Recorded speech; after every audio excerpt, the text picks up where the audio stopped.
So today's session and webinar is based around amazing PowerPoint techniques. So my name's Vincent Thompson and I work for a company called BrightCarbon. We're responsible as a business for creating awesome looking PowerPoint decks in the PowerPoint format for presentations both in sales and training, and also for instructing and training delegates in face-to-face environments as well as online actually, how you can get the most out of PowerPoint as a piece of software. So if I just go into screen share mode and just talk a little bit about the theory of presentations before we get into the nitty-gritty of PowerPoint itself and how you can create much more effective content yourselves when working in the program.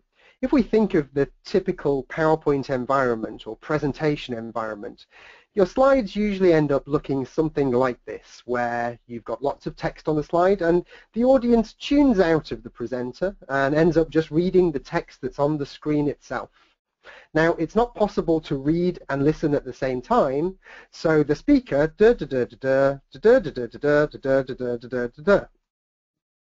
and what ends up happening in these kinds of scenarios is that the audience just gets very bored and the presenter kind of becomes the enemy of the audience, because you can obviously read a lot quicker than you can actually speak. So the audience has already read ahead, and as I say, the presenter themselves become that very annoying background.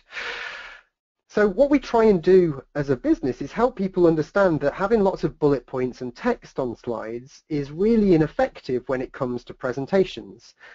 What you'd be much better at doing is replacing that text with dynamic visuals, albeit animating or pictures or infographics and icons, to help communicate exactly what it is that the presenter is saying. And that would, of course, allow you as the presenter to add more emphasis when you're giving your speech or your presentation, helping your audience understand your message in a much more effective way, because they're tying in them dual streams. So you've got the visuals that are supporting your message as well as the story that you're telling. Now, I'm just going to take you on a journey down into the depths of PowerPoint hell. I'm sure we're all familiar with this scenario, where kind of PowerPoint presentations become your own worst nightmare, where you've got all kinds of bullet points on slides, you've got kind of crass looking clip art images. In fact, I don't call it clip art, I like to call it crass little inserted pictures, always rubbish and trite. That's our definition of clip art in most terms. So, you know, PowerPoint has come a long way from where it's acceptable to have fairly naff looking slides, and our audiences expect a lot more from us. So some of the things that we're going to be working through today is enhancing and understanding a little bit about the colours and the spectrum of colours available to us in PowerPoint text, and when we do put text on slides, we're not saying that we shouldn't have anything on there, how we can get the most out of it. And then of course understanding about visuals, how we can start to build more infographics, more iconographics, and start using the tools that are all embedded into PowerPoint for us. We'll also have a very brief look at the dark art of animation and the rationale behind animation, where it can be used to make your presentations much more effective for the audience without it becoming a bit garish and a little bit annoying for them or making them feel seasick, as Prezi seems to do. We'll also be looking at images and the way that we can actually doctor images to quite a high degree that a lot of people don't realize within PowerPoint itself. So all of these things are going to hopefully enhance your own presentations moving forwards, allowing your audiences to be much more convinced by the messages that you're trying to portray, as well as the credibility that you've got on the slides. So we're driving for more effective presentations through more compelling and clear content that we're looking to deliver. And of course that works not just in a presentational environment nowadays, but we can obviously send out presentations to other people to look at on their own accord on their laptops, or you can even use iPads or other tablet devices to navigate through or build e-learning and all kinds of things nowadays just from PowerPoint itself. So a bit of interaction early on. I'm wondering what version of PowerPoint everyone's actually using out there. So I'm just going to select a poll. So if I launch this poll, you should be able to now see that we have an open poll. And the options vary between PowerPoint 2007 being, I haven't included 2003. If you are in 2003 still, then I would put out a plea to your IT service to say, can we please move forwards with the times, because I guess that is a good kind of 13 or so years ago now. So I'm seeing some of the answers coming through. That's great. And we've got pretty much an even split. We've got very few people back in 2007, which is a little bit of a different beast to the most recent version, which is PowerPoint 2016. We've then got around 37% on, and I think we've just about got everybody that's voted. So I should now be able to close this vote. And there we have it. So PowerPoint 2010 has around 36%, and PowerPoint 2010 was quite a different piece of kit when it arrived. And actually, PowerPoint 2013, which has the majority, 49%, so almost everyone in today's webinar, actually PowerPoint 2013 is very, very similar to PowerPoint 2010. Most of the functionality is the same. Most of the ribbon works in the same way. So all of these different things actually work in that same space. So hopefully my screen is still being shared with everybody, in which case we can now show you that actually anyone that's using PowerPoint 2010 and above, I'm using 2016 for today, as you're seeing my screen and the way that we navigate through and show some of the plans and the way that things run.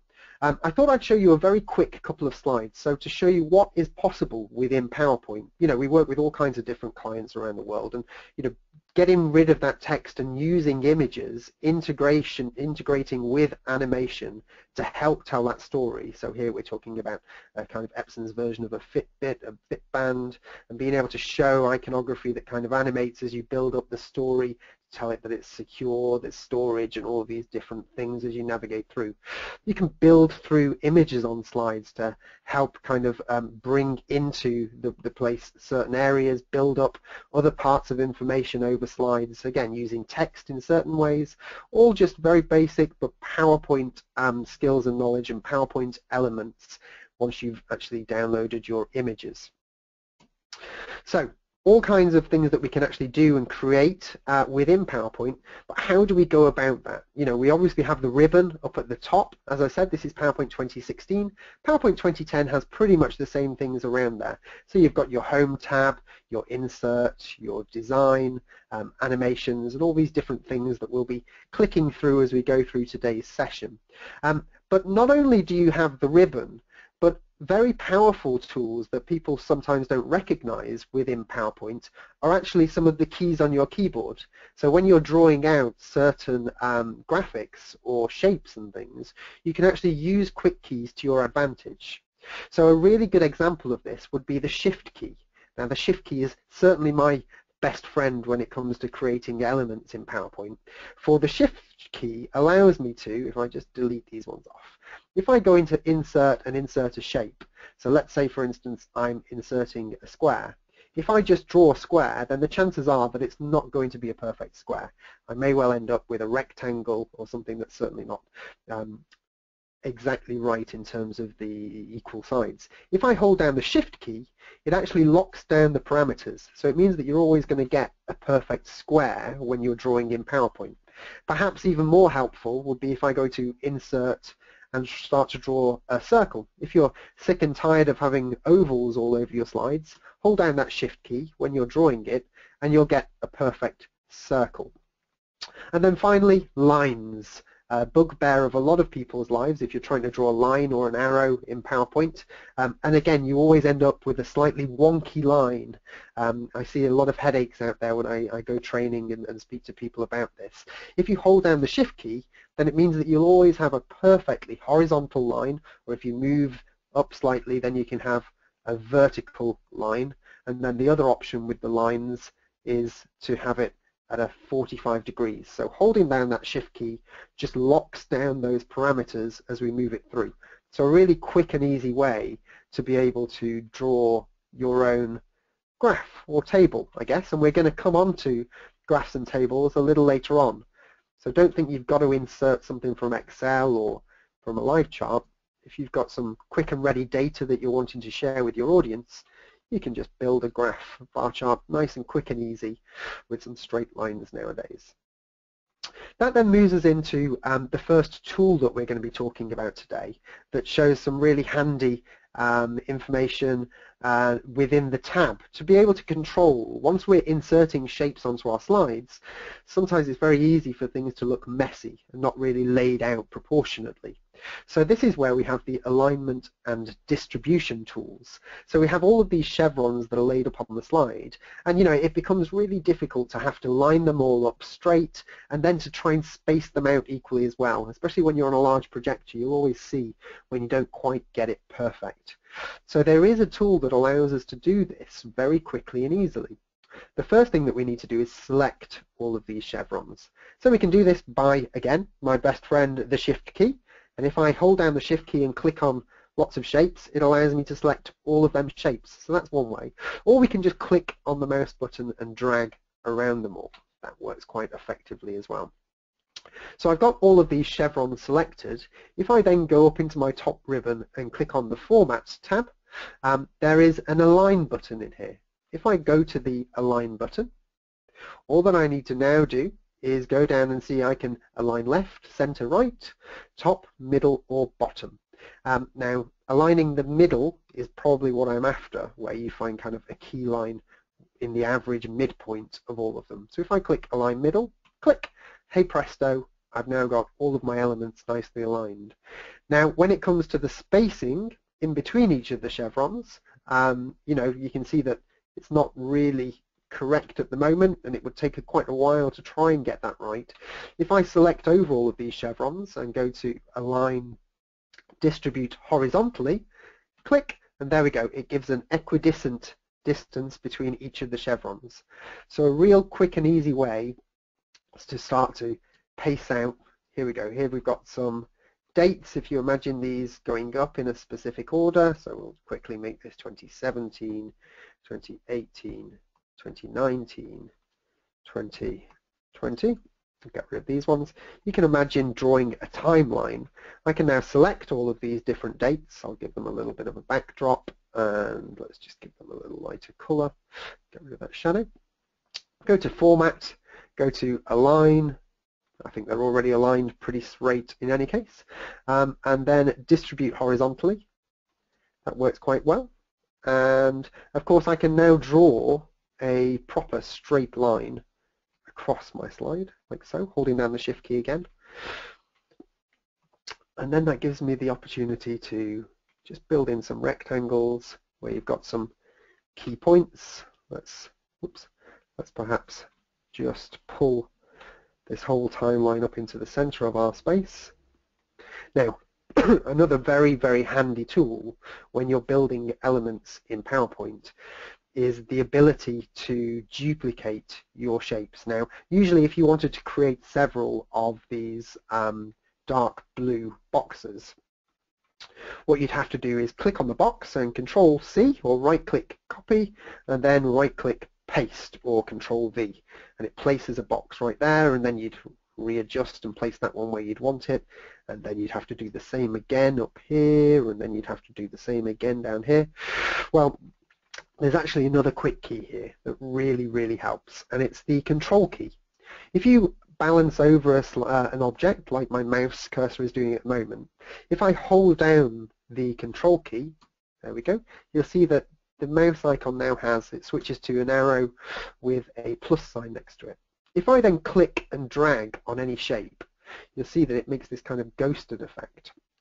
Wherever I place or let go of my mouse button, right-hand mouse button now, it will actually create a duplicate of that shape. So I can do that several times. You can see how I can just make several duplicates.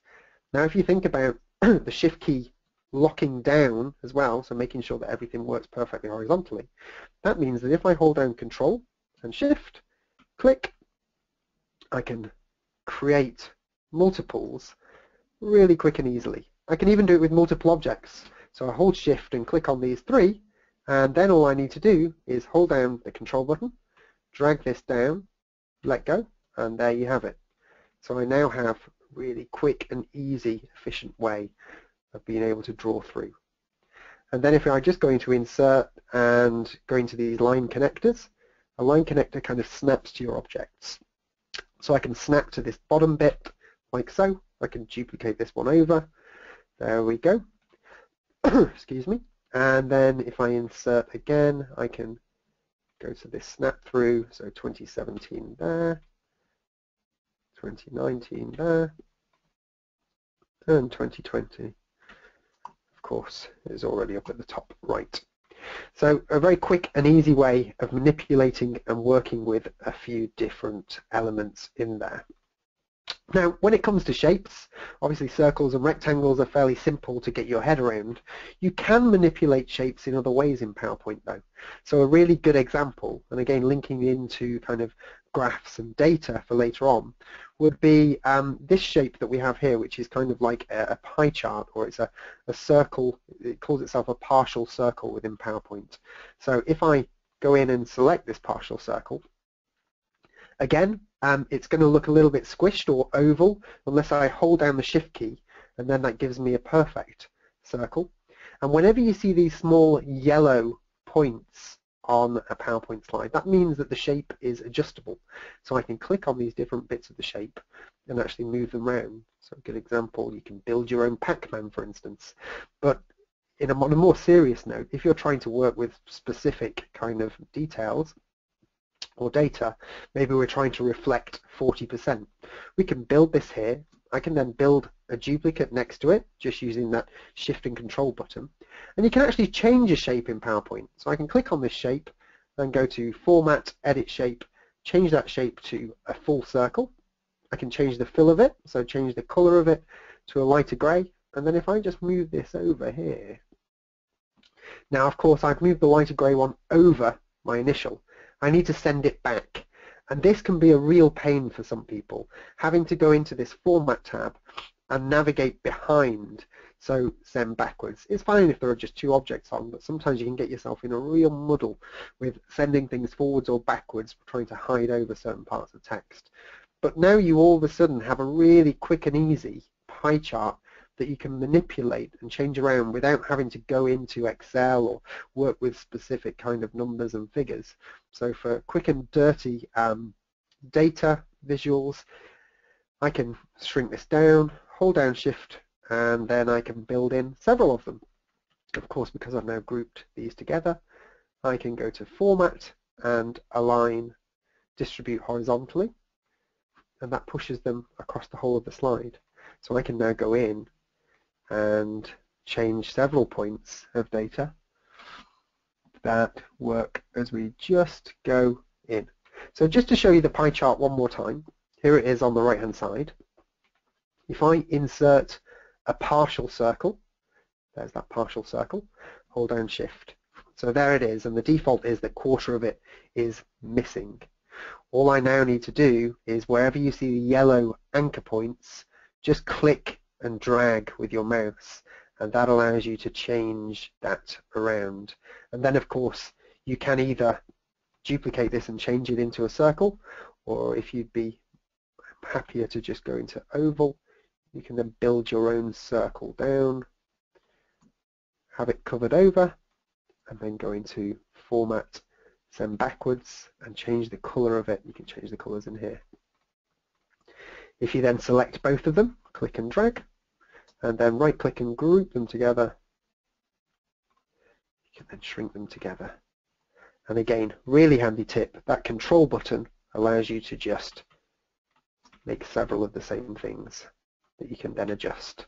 Okay, so that was hopefully a helpful trick to help you understand a little bit more about shapes and how you can manipulate them to your advantage. Another really handy thing that I was just kind of talking about with regard to sending things backwards or bringing things forwards in PowerPoint.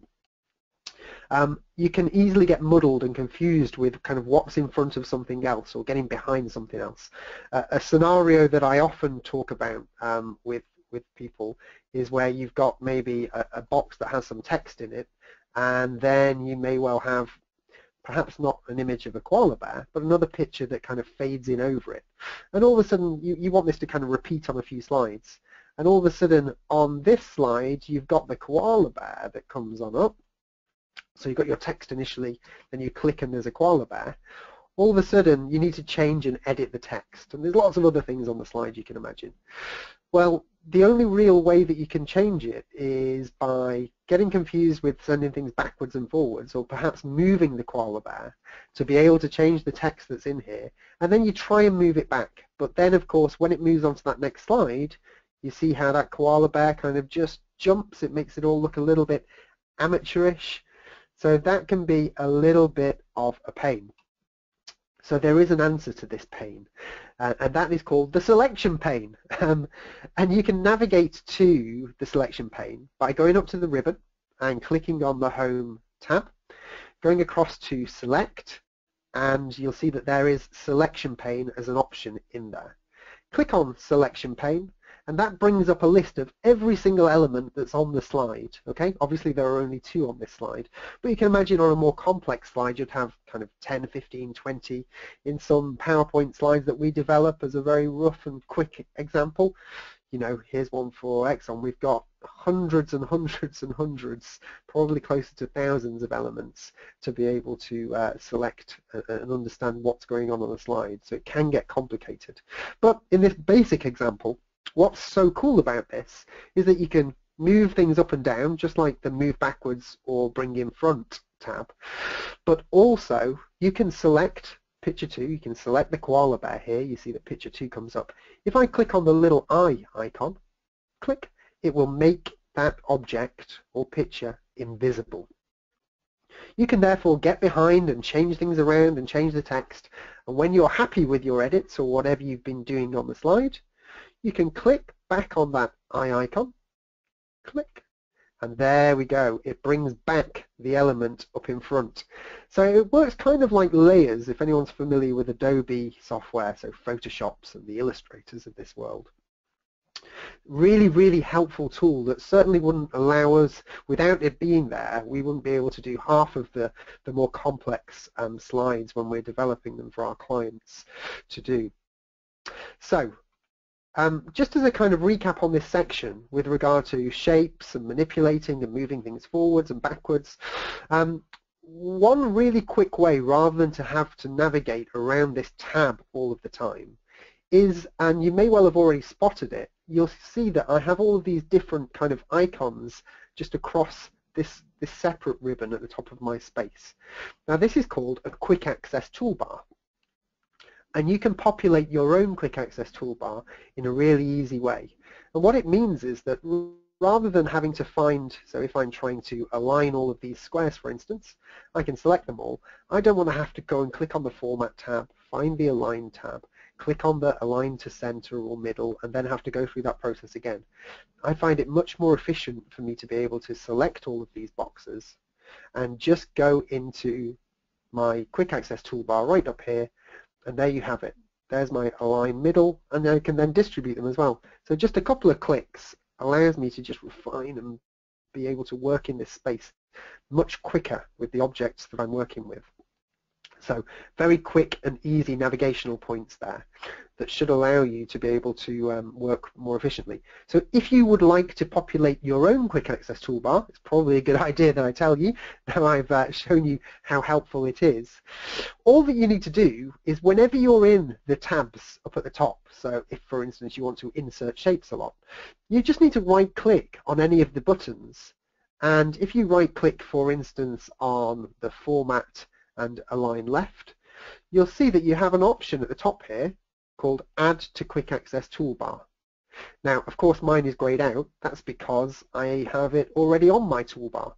But there are all kinds of different tools. If you use them frequently and you're always trying to find them in the ribbon, then just right-click on any of them and add them to the Quick Access Toolbar, and you'll see that it places them down on there. If you're ever looking to remove them from your Quick Access Toolbar, just right-click again, and this time remove from Quick Access Toolbar. Okay, so that's the Quick Access Toolbar. Now back to another fun area and being able to make your lives much easier when you're building your own content in slides. This is an example of I'm sure that at times you have to build together a client deck where you've got lots of logos. Maybe you're showing some of the other businesses that you work with. Clearly we have a good franchise with Superman or Superwoman here, and I think this one's actually Ducati. Now, inevitably, when you find the logos or that you're looking for, potentially icons, on the internet, I'm not going to name any internet sources or websites that you may well navigate to grab them, but sometimes when you build them onto your slide, all of a sudden they come across with this not very helpful or pretty backdrop. So in this example on the right, it's given us this kind of black surrounding area that just doesn't sit very well against a white background. Perhaps you have a more contrasting background and all of a sudden all of the logos that you bring across have this white area, so it just makes them look very awkward and strange on the slides. There is a really quick solution to this, and it's called Set Transparent Color.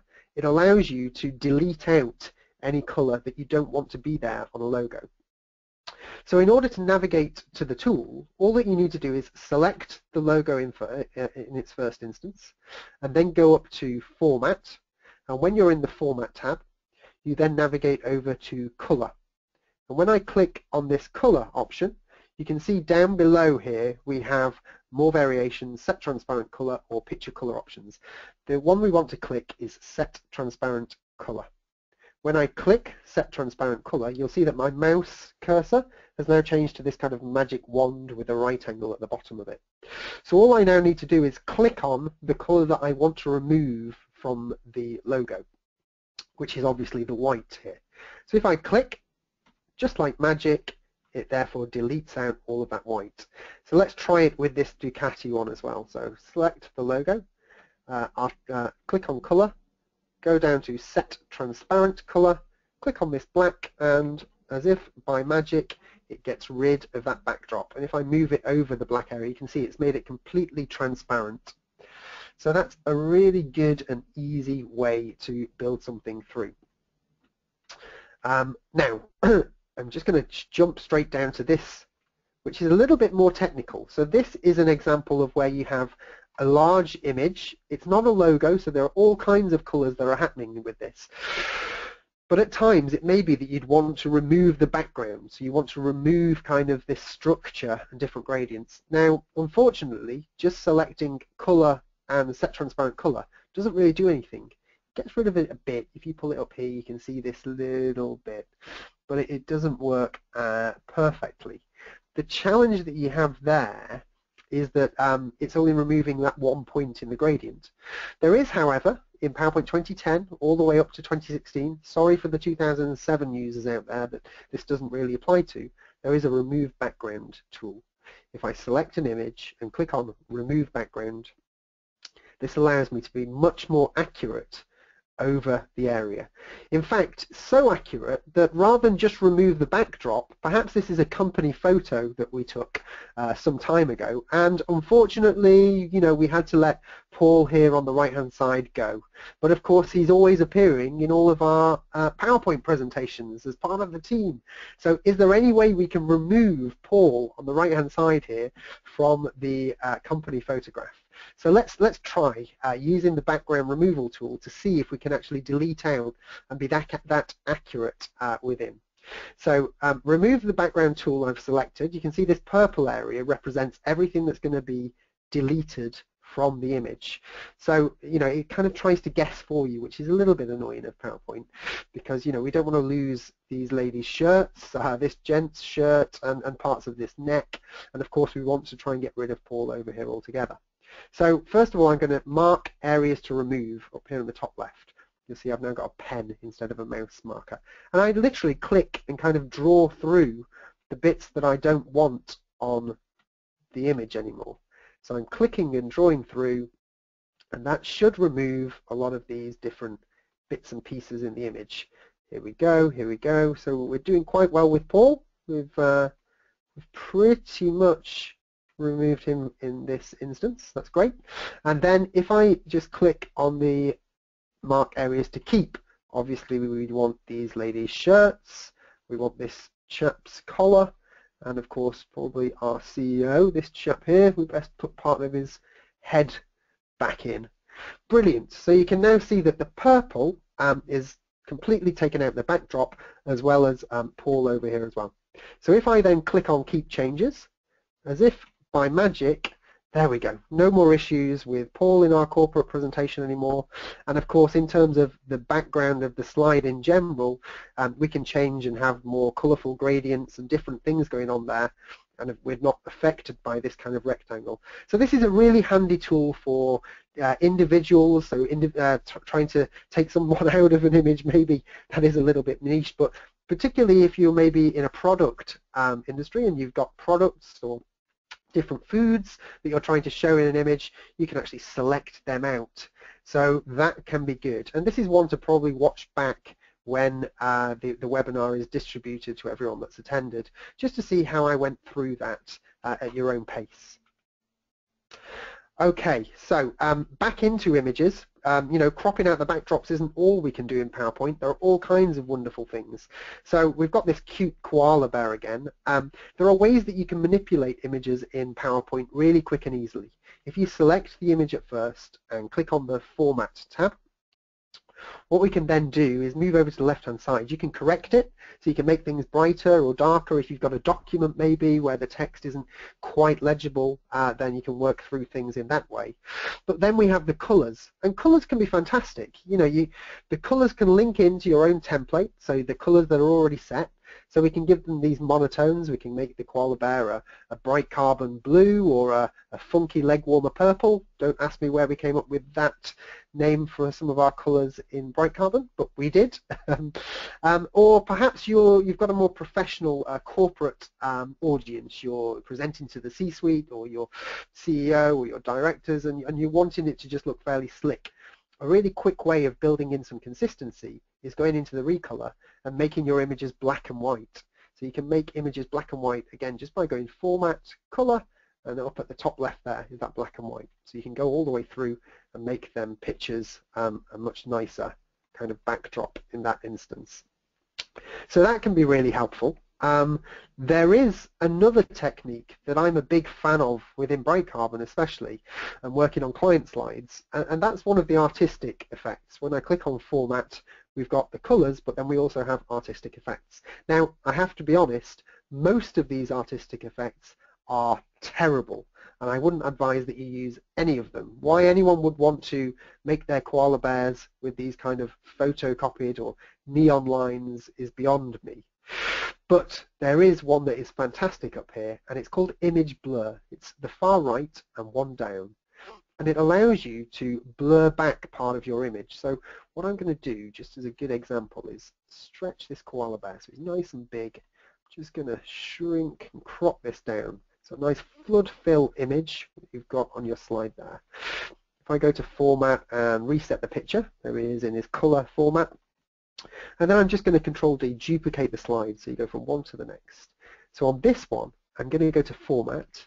I'm going to tell this koala bear to be blurry, so you go down to Image Blur. And also, just go to Color and make it black and white. Okay. So that works. Now, for 2007 users, unfortunately, the artistic effect blur doesn't work, but the color is all there, and the transparency, so all really helpful stuff still. When we see that the koala bear is now blurred, it means that we can insert, and I'm just going to insert a rectangle here. So maybe this is a presentation to the World Wildlife Fund, the WWF. So we've got this large box over here. And actually, if I right-click and go to Format Shape, whenever you've got a shape fill, what you can do is actually change the transparency. So in 2007, you've got a slightly different window that comes up, but again, it's the same option. You go up to that shape fill, and we just make it a little bit transparent, so it brings in the rest of that image. I'm just going to get rid of the line as well. And then I'm going to duplicate it. So I'm going to make another one, just make it a bit shorter here. 1, 2, 3, 4.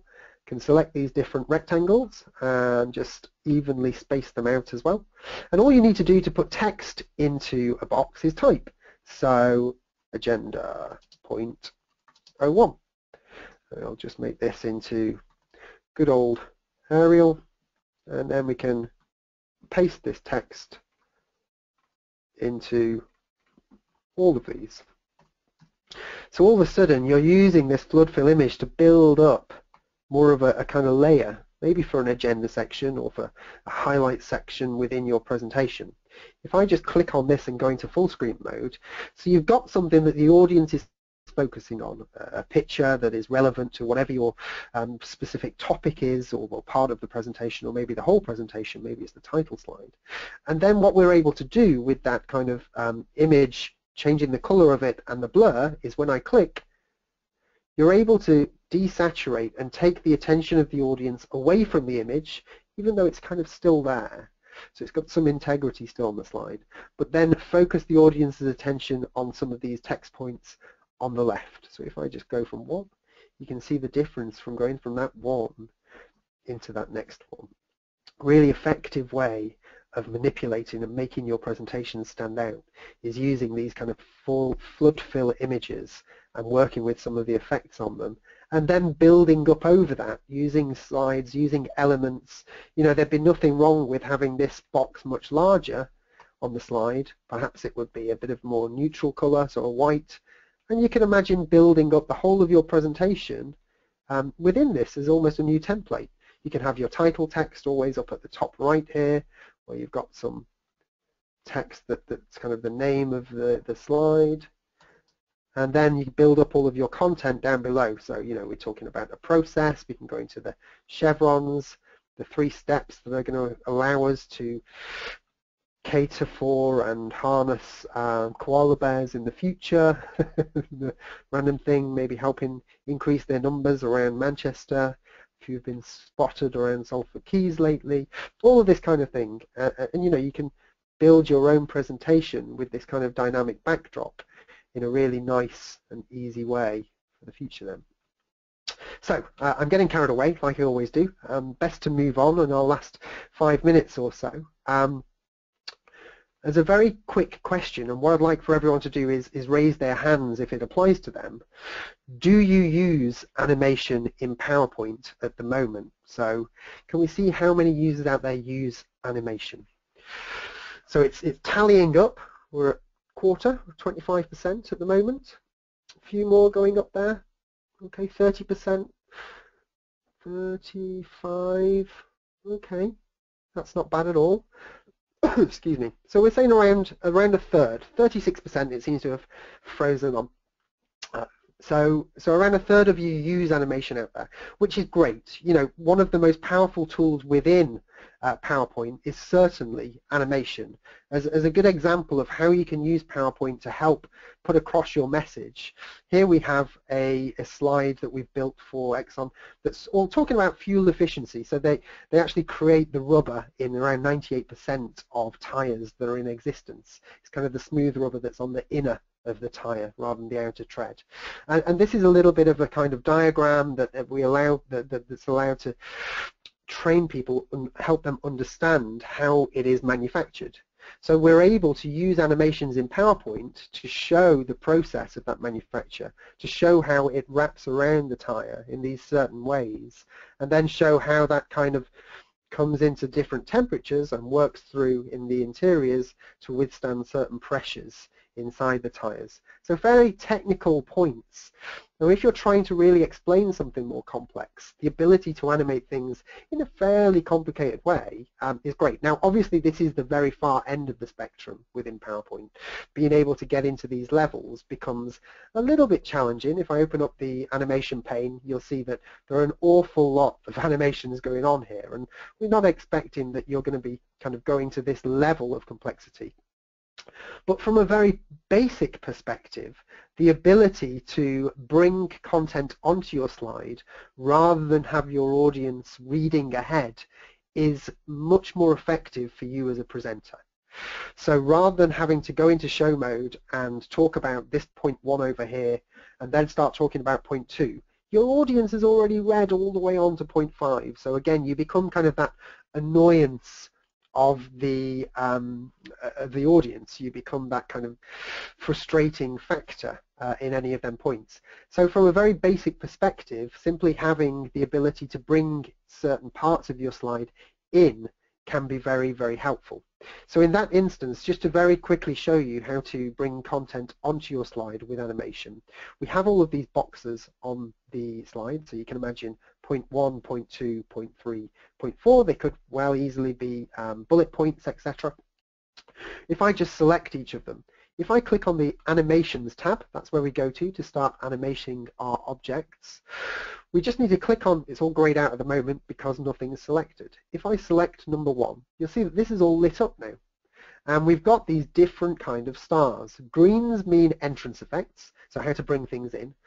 Orange means effects that you don't really need to worry too much about from a basic level. If you drop down, you've also got red, which are exit, so how you fade things out of a slide. And then you've got motion paths, which start to get a little bit more complex. So from a very basic perspective, if I just want to fade in number 1, and then number 2 on a click, and then number 3, I just need to click on number 1 and click fade. And that's it. When I go into show mode now, if I click, it brings in point number 1. If I click number 2 and click fade in, again, I come in, I now click on 1 to come in and 2 to come in next. I can then click on number 3, fade that in, number 4, fade that in, and then number 5, fade that in. So all of a sudden, my audience isn't now reading ahead. I can now start talking about point 1, and people are actually paying attention to me, the presenter, rather than the other content that's sat on the slide. I can then click when I'm ready for phase 2. We can discuss how we're going to reach that. Click for 3, click for 4, click for 5. So that is the very basic fundamentals of animation, being able to click on certain things, and then to try and understand what's happening, we have over here on the right hand side the animation pane. And the animation pane just allows us to see the control. We can see that these are all on clicks, whereas what you can actually do is right click on the animation pane and select after, which means that they would actually come in straight after one another all the way through. You can even change the orders and have a play around with that animation pane. If you're looking to actually trigger your animation pane on to have it visible, you need to click on animations, go up to animation pane, click, and there you have your animations, so you can actually see what's going on with the slides. So that's the end of the session in terms of running through the content. I was just going to go into answering a few of the questions that were sent before today's webinar, as well as some that have been sent out while we go through. One of the questions that was asked was, how do I, if I'm creating a PowerPoint presentation, build hyperlinks onto my slides? So am I able to navigate either to a web page, or perhaps even more helpfully, can I navigate to a specific slide in my deck? And I think that's a really good question. You know, nowadays when we give presentations, we shouldn't think of them just as these linear kind of processes where we start at slide number 1 and then, you know, we're going to stand up in front of our audience and click all of the way through to go all the way to slide number 30. Sometimes it's nice to have that conversation with your audience to say, where would you like me to go? If you're on more of a one-to-one or a smaller meeting, shall we click to navigate into a specific area if you had a specific agenda, for instance? So it's a really clever way of being able to navigate around a PowerPoint presentation. If I just take this slide with the koala bear and put it right up to the front, and let's imagine that each of these are different sections. What we can actually do is select any object that we have, and maybe this is section 01. All we need to do with this section, excuse me, is right click on the object, and one of the options is hyperlink. When I click on hyperlink, you'll see that it brings up insert hyperlink, and I can navigate to a place, an existing web page or an external file. So you can navigate to a website from there. If you click on this option, it will therefore navigate to it. But more interestingly, I think, is place in this document. This allows you to navigate to a specific area within this PowerPoint deck. So I can say that section 1 starts at, let's say, slide 10. I can just go down here to slide number 10. It shows you a little preview of it. Select OK, and that's it. That is now a hyperlink that when I click it will jump to slide 10. On this second one, I can right click and hyperlink, and let's say that goes to slide 14. A little poll on what version of PowerPoint you're going to. select OK. So now when I'm in show mode, and do remember, it doesn't work if you click on it just in normal PowerPoint formatting window. You need to be in PowerPoint show mode. You'll see that as my mouse hovers over these buttons, it changes to an interactive handbar. And if I click, there we go, it jumps all of the way to the slide that we've asked it to navigate to. So that's a really helpful way of navigating around and into the presentations itself. So that can be quite an effective value add within your presentations. One of the questions was, how can you incorporate a YouTube video or WMV file to play in your PowerPoint? Now, if it's a YouTube, then when you click on, when you have a specific slide, so we've got a blank slide here, you go to Insert, and the option is up here for video. Now, you can go to Online Video, and in that case, you'll be asked to navigate to whereabouts it is. The challenge that you'll always have with regard to placing a YouTube video or any link to a Vimeo or somewhere online is that when you're giving the presentation, you need to be connected to the internet. You know, there's no way of it being able to understand and download that video into your PowerPoint presentation. Now, the other side of things is, of course, having the video sat already on your PowerPoint on your C drive, or saved somewhere within your space. If that's the case, then what you're able to do is click onto Insert Video, and Video on my PC. You can navigate to wherever that video is. Got a video here, for instance, and a WMV or an MP4 is absolutely fine for it. Even a .mov works fine. You can insert it into your slide. Excuse me. And one really interesting thing about PowerPoint is that, of course, you can play this through to preview it and see how it runs. You can click on the playback option, and you can select as soon as you enter this slide, I'd like it to play automatically. But I think that there's an even more powerful way that you can work with video in PowerPoint, and that is the trim video. So let's say you don't want the whole of this video to play on this slide. You don't have to open up other pieces of software. You can merely click on the video and then on the trim video, and you can actually select where you'd like this video to start and where you'd like the video to then end. Once you select OK, there we go. And now the video will only play the part that you want. So you can really have a lot of control over the video settings in PowerPoint. It's a really powerful tool. From PowerPoint 2007 onwards, this is all able to do. You can even change the video formatting. You can give your video a reflection, and the actual reflection of the video playing will play. It's it's really clever stuff. You can even put that video, if you right click and go to size and position, you can even make that video kind of 3D rotate.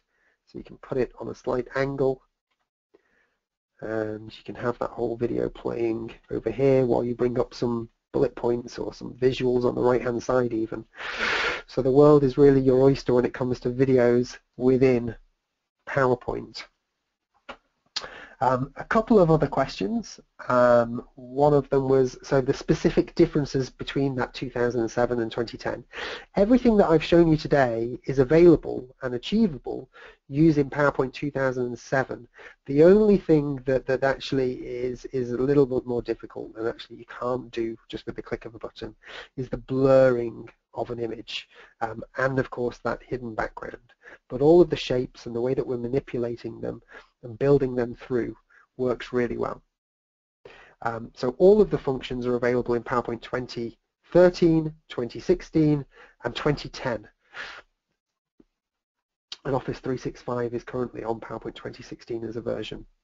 Now, just as a very last tip, one of the questions that was asked before the webinar today was around the value that slides should add to an overall presentation. So how much attention do delegates pay to the slides versus the speaker? And it's a very tricky question to answer to a certain degree. At the end of the day, if you're sat in front of a speaker and a PowerPoint presentation that is just filled with text, it has lots of bullet points on there and data that is fairly illegible, and the presenter then starts reading out that text, then the argument really is to say that the slides aren't adding any value whatsoever. You know, if anything, they're a distraction, because either they're the distraction or the presenter's the distraction, because you know, you might well as not bothered being there that day. You could have just sent that deck for people to read out. So the true answer is, if you're wanting your PowerPoint presentation to be more effective, and your presentation in general be more effective, if you're presenting it or even if you're sending it out with a recorded narration, you really need to work on the visuals, the visual element. If you're just putting streams of text on there, it's not adding any value. So it's thinking about the message, and we call it visualization within BrightCarbon. So part of the process that we go through when we build clients' decks is trying to understand what their message is and what they're trying to say. And therefore, you know, we're able to do that and build that out on slides. So what you can see here is talking about, this is a little bit more of a softly approach with clients. I think this is an internal presentation, talking about how this business kind of works together in teams and collaborates well. We should all be proud of our achievements and how far we've come over the last few years. We're always represented, even though we're kind of split as a business in lots of different sections and different parts of the world. We always share information very well, and we have the right models and the right software to enable us to do that. In other ways, we can visualize things just using a very old approach in a way, which is whiteboarding, but you can actually do this in PowerPoint. So everything that you can see here has just been created and animated in PowerPoint. Of course, we've used one of our really great illustrators to draw some of these graphics, but they've actually been drawn out in PowerPoint. So did you know, for instance, that there's a tool within PowerPoint that allows you to whiteboard, you know, some really effective presentations out there that presenters no longer use PowerPoint. They stand up next to a chart and end up sketching. Well, you can do it in PowerPoint if you were really wanting to kind of do something different and make yourself stand out. When you're in presenter mode, just on a simple white slide, if you go down to the bottom left of your PowerPoint slide, you'll see that there's this small pen icon, and you can choose the pen color. So let's just go black, for instance, and all of a sudden your mouse pointer now turns into, in effect, an actual pen, and that allows you to kind of communicate in all kinds of different ways.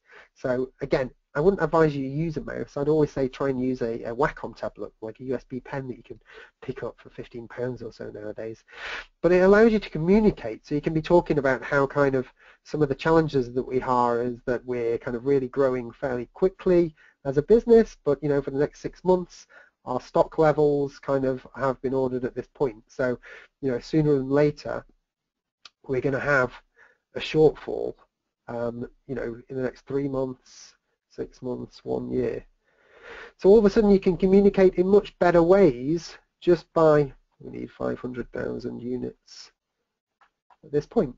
All of course fictitious, but really effective ways of demonstrating. And once you've sketched and built up whiteboarding on a slide, if you just escape out of your presentation, if you select keep your ink annotations, there we go. They actually stay on the slide for you to animate in your own wave, and you can break them down, you can wipe them in, you can go into so animations, and I can click on wipe, for instance. You could have drawn each one separately. So some really effective ways of working in PowerPoint that aren't the typical let's insert a text box and place some bullet points on in there. So just as a very last pointer for the day, it's been a real pleasure showcasing some of the slides and the way that we build things for clients, how we navigate around slides and can build more compelling content. If you are interested in our services, albeit to try and learn more PowerPoint to create your own effective presentations within businesses, then by all means have a look on our website. We do throw all kinds of events, so we do face-to-face training both in London but on site. If you had enough people, we could come in and train you. And of course we offer our services which are creating the actual presentations in the right instances, albeit for learning presentations, e-learning as well, and of course sales presentations. If you have that corporate overview deck where you really need to grab the impact of your audience and differentiate your message from competitors, then we can help construe and structure that message and be able to deliver something back to you. So do have a look on our website, www.brightcarbon.com. On the events section shows you anything that's upcoming for a few different masterclasses and face-to-faces, both in the UK and of course over in the States as well. We have a blog on there and some resources regarding PowerPoint in general, so you can download a couple of toolkits that are on there. There's even a quick 4-week course that you can enroll on that's completely free. You know, it's always good to help advise and help people understand how to use PowerPoint and get the most out of that. And if you enroll on that within our website, then you'll be able to pick up a lot of the skills that we've spoken about today. So that ends the session. Thanks again.